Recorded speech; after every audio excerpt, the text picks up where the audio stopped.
बांग्लादेश की अदालत ने अपदस्थ प्रधानमंत्री शेख हसीना को मानवता के विरुद्ध कथित तौर पर अपराध के लिए सुना दी मौत की सजा।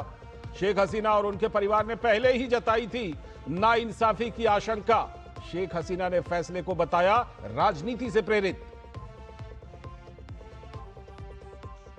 बिहार में नई सरकार के गठन की तैयारियां तेज। मुख्यमंत्री नीतीश कुमार ने राज्यपाल को 19 तारीख को विधानसभा भंग करने की सूचना दे दी। दिल्ली धमाका मामले में गिरफ्तार आमिर रशीद अली को कोर्ट ने 10 दिन की रिमांड में भेजा। धमाके की साजिश में आत्मघाती हमलावर उमर के साथ शामिल था आमिर रशीद। केरल में एक बीएलओ की मौत के बाद एसआईआर को बंद करने की सियासत तेज, लेकिन जिलाधिकारी ने काम के दबाव के आरोप को किया खारिज। तो आखिर कुछ विपक्षी राजनीतिक दलों में एसआईआर को लेकर क्यों है इतना विरोध?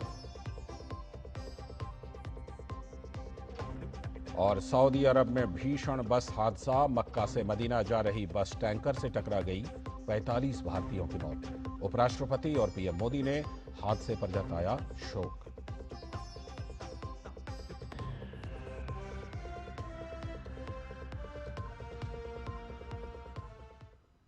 तो यह थे इस वक्त की हेडलाइंस। अब देखते हैं खबरों को विस्तार से। और आज सबसे पहले बात करेंगे पड़ोसी देश बांग्लादेश से आई खबर की, जिसमें शेख हसीना को मौत की सजा सुना दी गई है।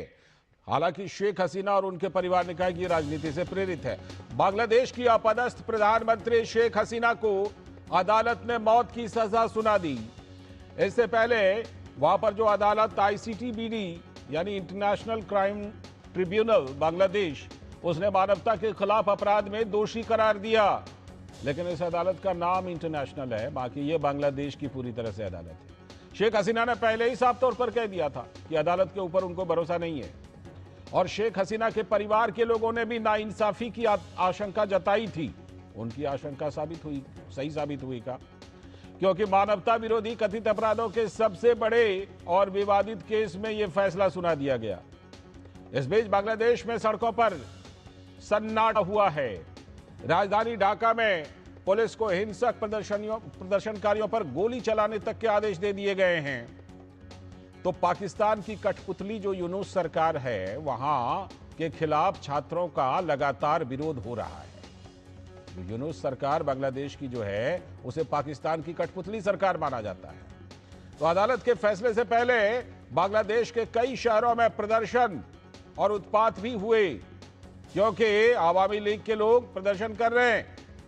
बांग्लादेश की जो यूनुस सरकार है, उसके खिलाफ लोगों में जबरदस्त गुस्सा है। लेकिन शेख हसीना की पार्टी आवामी लीग के लोगों पर वहां जबरदस्त अत्याचार हो रहा है।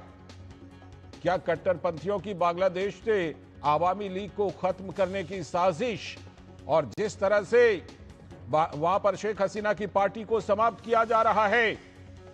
शेख हसीना ने, जैसा कि हम आपको पहले भी बता चुके हैं, कि इस सजा को बताया है कि यह राजनीति से पूरी तरह से प्रेरित है।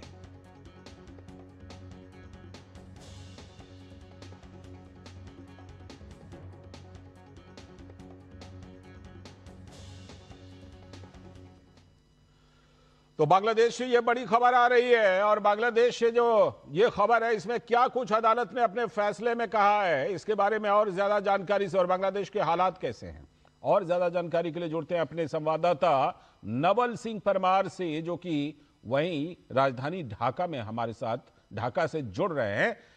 नवल जी, ये जो फैसला आया है अदालत का, मौत की सजा सुनाई गई है, ये तो हमने बिल्कुल ये खबर हमने अपने दर्शकों को बताई भी, लेकिन जरा बताइए कि क्या कुछ अदालत ने कहा है, और ये सजा सुनाने के पीछे क्या तर्क दिया है अदालत ने, क्योंकि उनके ऊपर मानवता के विरुद्ध कथित तौर पर अपराध के आरोप थे। जी, पहले तो ये बहुत ही लंबा चुकादा आज कोर्ट ने पढ़ के सुनाया, और उसमें उनके खिलाफ जो चार्जेस थे, 5 अलग अलग चार्जेस थे, 3 में से 2 में उनको डेथ सेंटेंस दिया गया है। उनके साथ साथ जो बांग्लादेश के तत्कालीन गृह प्रधान जो थे, गृह मंत्री असदुज्जमान खान कमाल को भी डेथ सेंटेंस दिया गया है। और जो पुलिस चीफ थे बांग्लादेश के, चौधरी अब्दुल्ला अल मामून, हालांकि वो बाद में स्टेट विटनेस बन गए, उनको 5 साल की सजा सुनाई गई है। उनके उनके बयानों को बेस बना के जो पुलिस चीफ थे, पूर्व पुलिस चीफ बांग्लादेश के, वो उनके टेस्ट